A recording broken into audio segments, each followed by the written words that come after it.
ആണുങ്ങൾ സമ്മതിക്കും. അതുകൊണ്ട് ഭാര്യ ഇത് പറയാൻ ആഗ്രഹിക്കും. സ്ത്രീകൾ ഒരു കാര്യം ഓർത്തോണം, നിങ്ങളുടെ ഭർത്താവിനെ പിശാച് ഈമ്പിയ ചില സമയമുണ്ട്. ആ സമയത്ത് വർത്തമാനം പറയരുത്. കുളിച്ച് തോർത്തി തണുത്ത് മര്യാദയ്ക്കിരിക്കുമ്പം കാര്യങ്ങൾ അവതരിപ്പിക്കുക. ആണുങ്ങൾ ഒരു കാര്യം ഓർത്തോണം, നിങ്ങളുടെ ഭാര്യയെ കേൾക്കാൻ നിങ്ങൾക്ക് കടമയുണ്ട്. നിങ്ങൾ കേട്ടില്ലെങ്കിൽ ആര് കേൾക്കും നിങ്ങളുടെ ഭാര്യയെ? ചില ആണുങ്ങൾക്ക് എന്തൊരു തിരക്കാണ്. വീട്ടിലോട്ട് വരുന്നത് തന്നെ ഇരട്ടപ്പിള്ളാരെ മുല കുടിപ്പിച്ചുകൊണ്ടാണ്. വലത് കയ്യിൽ BSNL ഫോൺ, ഇടത് കയ്യിൽ റിലയൻസ് ഫോൺ. ആഹാ, ഓഹോ, ആഹാ. നമുക്ക് തോന്നും ഇവൻ ഫോൺ വിളിച്ചില്ലെങ്കിൽ ഇന്ത്യ കാട്ടുകാരാരിന്ന് പുറകോട്ട് പോകും. ആ രീതിയില്ല. പിന്നെ അവൾ ഈ സോഫായിൽ വെട്ടിയിട്ട കൂടച്ചക്ക പോലെ മലന്നൊരൊറ്റ കിടപ്പ്. ഭാര്യയോട് മിണ്ടാൻ ഇഷ്ടമില്ല, ഭാര്യയെ കേൾക്കാൻ ഇഷ്ടമില്ല, മക്കളെ കേൾക്കാൻ ഇഷ്ടമില്ല. ഞാൻ 4ാം ക്ലാസ്സിൽ പഠിക്കുന്ന കുട്ടിയോട് ചോദിച്ചു, മോനെ നിങ്ങളുടെ വീട്ടിൽ ദൈവം വസിക്കുന്നത് എവിടെ? ഒരുത്തൻ പറഞ്ഞു ബൈബിളിലാണ്, ഒരുത്തൻ പറഞ്ഞു കുരിശയിലാണ്, ഒരുത്തൻ പറഞ്ഞു പ്രാർത്ഥനാമുറിയിലാണ്. ഒരു കുട്ടി പറഞ്ഞു അവിടെയൊന്നുമല്ല, ഞങ്ങളുടെ വീട്ടിൽ ദൈവം വസിക്കുന്നത് ബാത്റൂമിൻ്റെ അകത്താണ്. ബാത്റൂമിലെ ദൈവം അതല്ലാടാ. എന്നും രാവിലെ 6 മണിക്ക് പപ്പ പേസ്റ്റും ബ്രഷും ടങ്ക്ലീനറും ഒരു മൊബൈൽ ഫോണും കൊണ്ട് കൃത്യം 6 മണിക്ക് ബാത്റൂമിൽ കയറുന്ന കാണാം. 6:30 എന്നും മമ്മി ചോദിക്കുന്ന കേൾക്കാം, ദൈവമേ ഇനി ഇറങ്ങാറായില്ലേ, ദൈവമേ ഇനി ഇറങ്ങാറായില്ലേ. ഇപ്പം സംസാരിക്കാൻ സമയമില്ലാത്ത കുടുംബങ്ങൾ. ഇപ്പം പരസ്പരം മനസ്സിലാക്കുക. ഭർത്താവിനെ ഭാര്യ, ഭാര്യയെ ഭർത്താവ്. ചെറിയ ലോകം, വലിയ ലോകം. രണ്ടാമത്തെ വ്യത്യാസം, പെണ്ണുങ്ങൾ വിശദീകരണം ആഗ്രഹിക്കുമ്പോൾ ആണുങ്ങൾ ഒറ്റ വാക്കിൽ ചുരുക്കുന്നവരാണ്. അത് മനഃശാസ്ത്രമാണ്. ആണുങ്ങൾക്കെല്ലാം ഒറ്റ വാക്കിൽ ചുരുക്കണം. അതെ അതെ, അല്ല അല്ല, ഇത്രയേ ഉള്ളൂ. ഒറ്റ വാക്കിൽ ചുരുക്കും. ഭാര്യയ്ക്കിതിൽ ഉപന്യാസം പോലെ, ലേഖനം പോലെ വിശദീകരിച്ച് കേൾക്കണം. ഭർത്താവ് എന്ന് പറയടി, മാത്തുക്കുട്ടിയുടെ ഭാര്യ ഗർഭിണിയാന്ന് പറയുന്നത് കേട്ടു. അയ്യോ ചേട്ടാ, എന്നതാ കൊച്ച്, എന്നാ പ്രസവം എന്നറിയാമോ, ഏത് ഡോക്ടറെയാണ് കാണിക്കുന്നത്, ഏതാശത്തില്ല പോകുന്നത്. ഇവർക്ക് ഇത് ലേഖനം പോലെയാണ്. ആണുങ്ങൾക്ക് ചുരുക്കത്തിൽ. ചില ആണുങ്ങളുണ്ട് വർത്തമാനം പറയുപോലുമില്ല. ചില ആണുങ്ങൾ വർത്തമാനം പറയുന്നത് കേട്ടാൽ പഴയകാല വല്യമ്മച്ചിമാർ ഇടിയപ്പം ഉണ്ടാക്കുന്ന പോലെ ഞെക്കി മുക്കി മൂളുമ്പം ഇത്രയേ ഉള്ളൂ ആകപ്പാട്.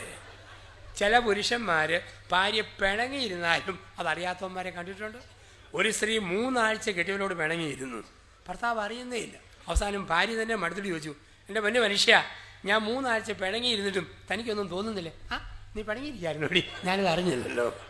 അപ്പം ഇതൊരു വ്യത്യാസമാണ്, 2 ലോകങ്ങളുടെ വ്യത്യാസം.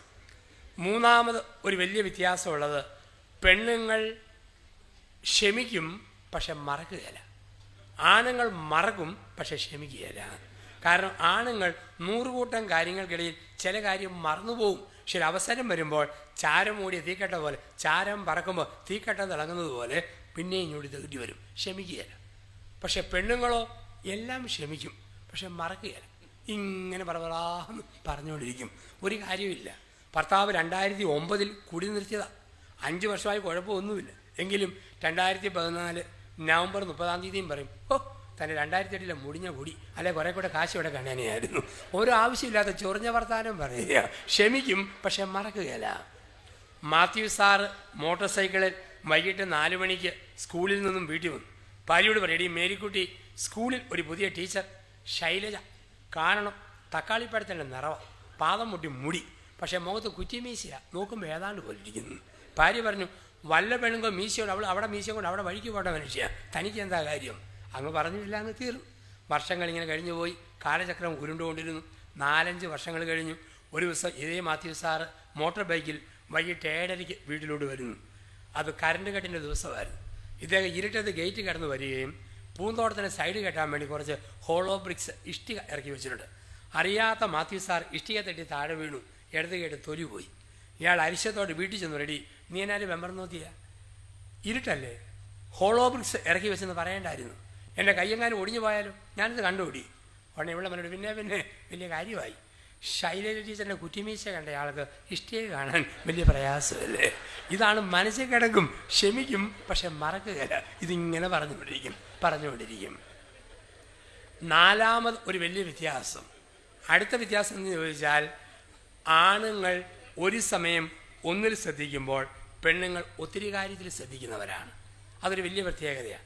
ആണുങ്ങൾ TV കാണുമ്പം അവൻ TV ന്യൂസ്, അവൻ്റെ ഇരിപ്പ് കണ്ടാൽ തോന്നും ഇതിനകത്ത് നിർണായകമായ പങ്ക് അവനുണ്ട്. ഇത് മാത്രം നോക്കിക്കൊണ്ടിരിക്കും. പത്രം വായിക്കുമ്പം പത്രം, പിന്നെ ആ സമയത്ത് ഇഷ്ടമില്ല ആണുങ്ങൾക്ക് വർത്തമാനം പറയുന്നത്.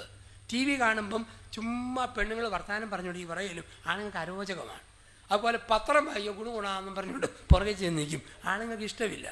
ഗൗരവത്തോടെ വാർത്ത കാണുമ്പോഴാണ് മണ്ണെണ്ണ തീർന്നു കേട്ടോ, ഗ്യാസിൻ്റെ കാര്യം എങ്ങനെ, ടെലിഫോൺ പോലെ എടുത്തിട്ടുണ്ടോ, അതൊക്കെ എടുക്കും. അത് കഴിഞ്ഞ് പറഞ്ഞാൽ മതി, ഈ സമയത്ത് പറയരുത്.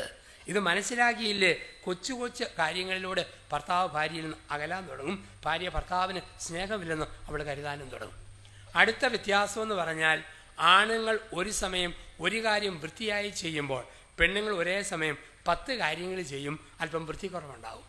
ആണുങ്ങൾ ആദ്യം വാഴ, പിന്നെ വഴുതന, പിന്നെ കാന്താരിത്തൈ, പിന്നെ പയർ, ഓരോന്നോരോന്ന്. അത് ആണുങ്ങളുടെ പ്രത്യേകത. സ്ത്രീയോ ഒരുപാട് കാര്യം ചെയ്തുകൊണ്ടിരിക്കും.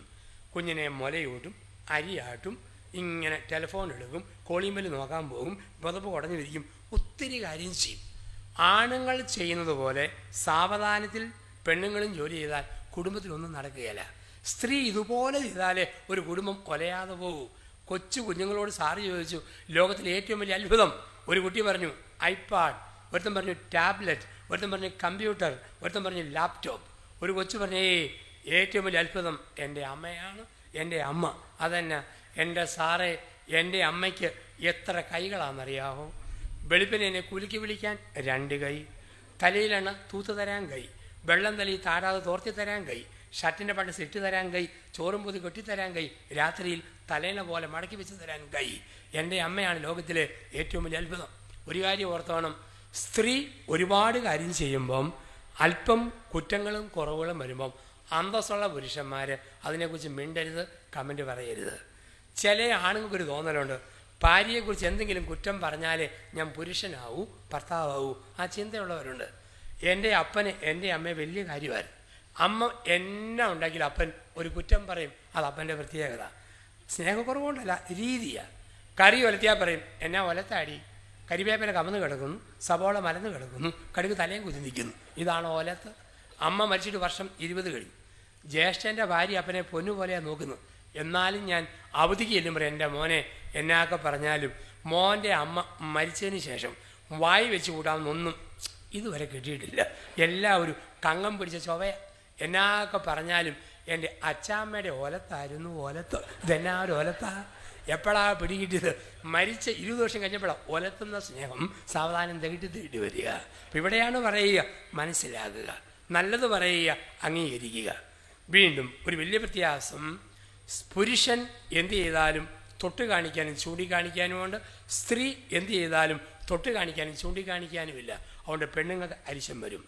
ഭർത്താവ് ഒരു വാഴ വെച്ചാൽ 10-ാം മാസം 150 കായുള്ള നേന്ത്രക്കൊല പൊക്കിപ്പിടിച്ച് ഭാര്യയും മക്കളെയും നോക്കി പറയാം, എൻ്റെ രക്തത്തുള്ളികൾ വേർപ്പ് തുള്ളികളാക്കി മെനഞ്ഞെടുത്ത വാഴക്കൊല നിങ്ങളിത് ഉരിഞ്ഞു ഭക്ഷിക്കുവിൻ എന്നും പറഞ്ഞ് ആ വാഴക്കൊല പൊക്കിപ്പിടിക്കാം. ഭർത്താവ് ഇവിടുന്ന് കോഴഞ്ചേരിയിൽ നിന്ന് തിരുവല്ല വരെ പോയിട്ട് വരുമ്പം ഭർത്താവിന് പറയാം, അങ്ങോട്ടും ഇങ്ങോട്ടും കൂടെ 34 കിലോമീറ്റർ ഞാൻ യാത്ര ചെയ്തിരിക്കുന്നു, രേഖയായിട്ട് ബസ്സിൻ്റെ ടിക്കറ്റ്. അതേസമയം അവൻ്റെ ഭാര്യ 40 കിലോമീറ്റർ യാത്ര ചെയ്തു. അവൾ യാത്ര ചെയ്തത് തിരുവല്ല കോഴഞ്ചേരി അല്ലെ കോഴഞ്ചേരി റാന്നി റൂട്ടിലല്ല. അവൾ യാത്ര ചെയ്തതിന് ടിക്കറ്റ് എഴുതാൻ അയൽപക്കത്തെങ്ങും കണ്ടക്ടർമാർ ഇല്ലാതെ പോയി. അവൾ യാത്ര ചെയ്ത റൂട്ട് അടുക്കള പന്നിവേലി, പന്നിവേലി കോഴിക്കോട്, കോഴിക്കോട് ആട്ടുംകൂട്, ആട്ടുംകൂട് തെങ്ങുംമൂട്, തെങ്ങുംമൂട് റബ്ബറിൻചോട്. ഇങ്ങനെ നടക്കുക. വെട്ടം വീണ പാതിരാത്രി വരെ നീളുന്ന പണി. ആർക്കെങ്കിലും രോഗമാണോ, രാത്രി കൂടെ ഉറങ്ങാൻ പറ്റത്തില്ല. അവസാനം ചൂണ്ടിക്കാണിക്കാതെ കുറേ ഒഴിഞ്ഞ ചട്ടിയും തവിയും കലവും മാത്രം. അവിടെ ആണുങ്ങൾ നല്ല വാക്ക് പറയണം. ഭാര്യ എന്തെങ്കിലും ചെയ്യുമ്പം നല്ല വാക്ക് പറയണം. ഭാര്യ പുറത്ത് പോയി തിരിച്ചു വരുമ്പോൾ, എൻ്റെ എടി നീ ഇല്ലാത്ത വീട് ഒരു മോർച്ചറി പോലെ, നീ വന്നപ്പോഴാണ് അനക്കം വന്നത്. ചെല്ലു നേരെ ക്രൂരതയോടെ പറയും, നീ ഇല്ലാത്ത വീട് ശവക്കോട്ട പോലെ, നീ വന്നപ്പോഴാണ് ശവം വന്ന് കയറിയത്. ആ രീതിയിൽ സംസാരിക്കരുത്, നല്ല വാക്ക് പറയണം. ഭാര്യ 1-ാം തരം കണ്ണിമാങ്ങ അച്ചാറിട്ടു, ചില്ലുഭരണിയിൽ മുഴുത്ത സ്പൂണ് വിട്ട് കൊടുത്തു, കഴിക്ക് മനുഷ്യ. എന്നാടി ചെയ്ത്? കണ്ണിമാങ്ങ അച്ചാർ. കണ്ണിമാങ്ങ അച്ചാർ കയ്യിലോട്ട് കോരി ഒഴിച്ചു, മാങ്ങ കടിച്ചു തിന്നു, അരപ്പും നീട്ടി നോക്കി. ഇതാണോടി കണ്ണിമാങ്ങ അച്ചാർ? ആട്ടും കാഷ്ടം അരപ്പ് വീണ പോലെ ഉണ്ടല്ലോ. എടി അച്ചാറെന്ന് പറഞ്ഞാൽ അയൽവക്കത്തെ അമ്മിണിയുടെ അച്ചാർ, അതാണ് അച്ചാർ. ഇത്രയും പറഞ്ഞോ, ആണുങ്ങളുടെ കഥ കഴിഞ്ഞു. അടുത്ത ഞായറാഴ്ച ഭാര്യ 1-ാം തരം പോത്തിറച്ചി ഒലത്തി നികന്ന പാത്രത്തിൽ നിരത്തി വിളമ്പി തന്നൊരു ദേ ഞാനെഴുതിയ പോത്തിറച്ചിയാകട്ടോ, അമ്മിണിയുടെ ഒലത്ത് പോലെ ഒത്തോന്ന് അറിയത്തില്ല, വേണേൽ KTH പോകാൻ പറയും. ഇതാണ് കുടുംബത്തിൽ സംഭവിക്കുക. അപ്പം മനസ്സിലാക്കുന്ന രീതി വളരെ പ്രധാനപ്പെട്ടതാണ്. ഇതിന് വിളിക്കുന്ന വാക്ക് വിജ്ഞാനം. അടിസ്ഥാനപരമായി വിജ്ഞാനം. ഇപ്പം വിജ്ഞാനം 2 വിശുദ്ധി. എന്താണ് വിശുദ്ധി? വിശുദ്ധി എന്ന് പറഞ്ഞാൽ ഒരു സ്ത്രീക്ക് ഒരു ഭർത്താവേ പാടുള്ളൂ, ഒരു പുരുഷന് ഒരു ഭാര്യയെ പാടുള്ളൂ. ഇന്ന് കോഴഞ്ചേരി പ്രദേശത്ത് പല ആണുങ്ങൾക്കും 2 ഭാര്യമാർ വീതം ഉണ്ടെന്നാണ് തിരുവല്ലായിലും മറ്റും പറയുക. ഇവിടുത്തെ പല പെണ്ണുങ്ങൾക്കും 2 കെട്ടിയന്മാരുണ്ടെന്നും റാന്നി ഭാഗത്തും ഒരു സംസാര വിഷയമുണ്ട്. എന്തായത്? പാവനയിലെ ജീവിത പങ്കാളിയും ദൈവം തന്ന പങ്കാളിയും, അതാണ് 2 എണ്ണം. പാവനയിലൊന്ന്, ദൈവം തന്ന മറ്റൊന്ന്. പുരുഷന് കല്യാണത്തിന് മുമ്പ് ആഗ്രഹം, ഞാൻ കെടുന്ന പെണ്ണിന് ചപ്പാത്തി ഉണ്ടാക്കാൻ കഴിവ് കാണും. പക്ഷെ ദൈവം തമ്പുരാൻ തന്നത് ചമ്മന്തി ഇടിക്കാൻ പോലും അറിയത്തില്ലാത്ത ഒരെണ്ണം. കിട്ടിയതിനെ സ്വീകരിക്കണം, ഭാവനയിലുള്ളതിനെ ഉപേക്ഷിക്കണം. പെണ്ണുങ്ങൾക്ക് സ്വപ്നം, ഞാൻ കെട്ടുന്ന പുരുഷൻ മോട്ടോർ സൈക്കിൾ ഓടിക്കുന്നവനാകണം. ദൈവം തന്നവനോ സാധാരണ സൈക്കിൾ കാണുമ്പം ബോധം കെട്ട് വീഴുന്നവൻ. അവൾ ആഗ്രഹിച്ചു കട്ടിമീശ ഉള്ളവനെ, കിട്ടിയതോ ഒറ്റ മീശ പോലും ഇല്ലാത്തവന്. ഭാവനയിൽ ഉള്ളതിനെ കൊല്ലുക, ദൈവം തന്നതിനെ 2 കൈ നീട്ടി സ്വീകരിക്കുക. ഒരു ജീവിതാംശത്തിൽ പ്രവേശിച്ചിട്ട് മറ്റൊന്നിനെക്കുറിച്ച് ഓർക്കാതിരിക്കുക. ഒരു വണ്ടിയിൽ കയറിയിട്ട് മറ്റൊരു വണ്ടിയെക്കുറിച്ച് ഓർക്കാതിരിക്കുക. ഞാൻ തിരുവല്ലായിൽ നിൽക്കുന്നു, എനിക്ക് തിരുവനന്തപുരത്തിനും പോകണം, അതേസമയം മൂവാറ്റുപുഴയ്ക്കും പോകണം. ആദ്യം കിട്ടുന്ന വണ്ടിക്ക് പോകാം, മൂവാറ്റുപുഴ വണ്ടി. അതിൽ കയറി ഇരിക്കുമ്പോൾ ഞാൻ തിരുവനന്തപുരം വണ്ടിയെ കയറിയായിരുന്നെങ്കിൽ കല്ലിശ്ശേരി കാണാമായിരുന്നു, ചെങ്ങന്നൂർ കാണാമായിരുന്നു, പന്തളം അടൂര്, കൊട്ടാരക്കര ആയൂര്, വെഞ്ഞാറമൂട്, കിളിമാനൂർ, വട്ടപ്പാറ, അങ്ങനെ തിരുവനന്തപുരം വരെ കാണാമെന്ന് ഓർക്കരുത്. ഞാൻ മൂവാറ്റുപുഴ വണ്ടിയെ കയറി ഇരിക്കുമ്പം ആസ്വദിക്കണം, സാവധാനം ഇങ്ങനെ ചങ്ങനാശ്ശേരി, ചിങ്ങവനം, കോട്ടയം, ഏറ്റുമാനൂര്, കൂത്താട്ടുകുളം, അങ്ങനെ മൂവാറ്റുപുഴ വരെ ഞാൻ ആസ്വദിക്കാൻ പഠിക്കണം. ഞാൻ പൗരോഹിത്യത്തിൻ്റെ വണ്ടിയെ കയറിയിട്ട് വർഷം 22ആയി. ഈ വണ്ടിയിലിരുന്ന് ഓർക്കുക, കല്യാണത്തിൻ്റെ വണ്ടിയായിരുന്നു കുറേ കൂടെ മെച്ചപ്പെട്ട വണ്ടി. കോഴി കണ്ടേനെയും കൊക്കോ കണ്ടേനെയും ആട് കണ്ടേനെയും വീട് കണ്ടേനെയും ഞാൻ ഓർക്കരുത്. ഞാൻ എന്ത് തിരഞ്ഞെടുത്തോ അതിൽ ഞാൻ വിശ്വസ്തയോടെ ജീവിക്കണം. അതാണ് വിശുദ്ധി. ഇപ്പം എൻ്റെ ജീവിതാന്തസ് തെറ്റിപ്പോയെന്ന് ഓർക്കുമ്പോഴാണ് എൻ്റെ കൂടെ കോളേജിൽ പഠിച്ച 3 മക്കളുടെ അപ്പൻ്റെ കത്ത്, പൊന്നി യോസഫ് അച്ഛ, അപ്പനായവരെ അച്ഛനാക്കുന്ന സഭ വല്ലതും ഉണ്ടോ? അവൻ്റെ ജീവിതം മടുത്തു. എവിടെയാണോ അവിടെ സന്തോഷത്തോടെ. ഒരു മനുഷ്യൻ ചോദിച്ചു എന്നോട്, അച്ഛനായി കഴിഞ്ഞ് അച്ഛൻ എന്നേലും കല്യാണം കഴിക്കണമെന്ന് തോന്നിയിട്ടുണ്ടോ? ഞാൻ പറഞ്ഞു ഓവ് എന്നാണ്. 3 മാസം മുമ്പ് ധ്യാനപ്രസം കഴിഞ്ഞ് മടുത്തു വന്ന് തുണി അലക്കി എൻ്റെ വലുതയുടെ ഒരം പറഞ്ഞു പോയപ്പോൾ ഞാൻ ഓർത്തു, ഒരു ഭാര്യ ഉണ്ടായിരുന്നെങ്കിൽ അലക്കി കിട്ടിയനല്ലോ എന്ന് ഞാൻ ഓർത്തുപോയി. ഉടനെ ആ മനുഷ്യൻ പറഞ്ഞു, പൊന്നും അച്ഛ, ഇനി മേലിൽ അങ്ങനെ ഓർത്തേക്കരുത്. അതന്നെ എൻ്റെ അച്ഛ, എൻ്റെ വെമ്പർ നോത്തി അവിടെ സകലമാന തുണി ഇന്നും എന്നെക്കൊണ്ട് അച്ഛ അവൾ അലക്കിപ്പിക്കുന്നത്. അപ്പോൾ എവിടെയാണോ അവിടെ നമ്മൾ സന്തോഷത്തോടെ ഇരിക്കുക. സഭയുടെ ബാവ ഒരു പ്രഖ്യാപനം തരുന്നു. 2015 ജനുവരി 1 മുതൽ കുടുംബവർഷത്തിൽ അവർ ഒന്നാകുന്നു എന്ന് ചിന്തിച്ചതിൻ്റെ വെളിച്ചത്തിൽ ജനുവരി 1-ാം തീയതി സഭയിൽ ബാവയുടെ ഒരറിയിപ്പ് വരുന്നു. ആ അറിയിപ്പ് ഇതാണ്: 2014 വർഷങ്ങളിലെ നിയമം മാറ്റുന്നു. 2015 ജനുവരി 1 മുതൽ ഒരു പുതിയ നിയമം. എന്താ നിയമം?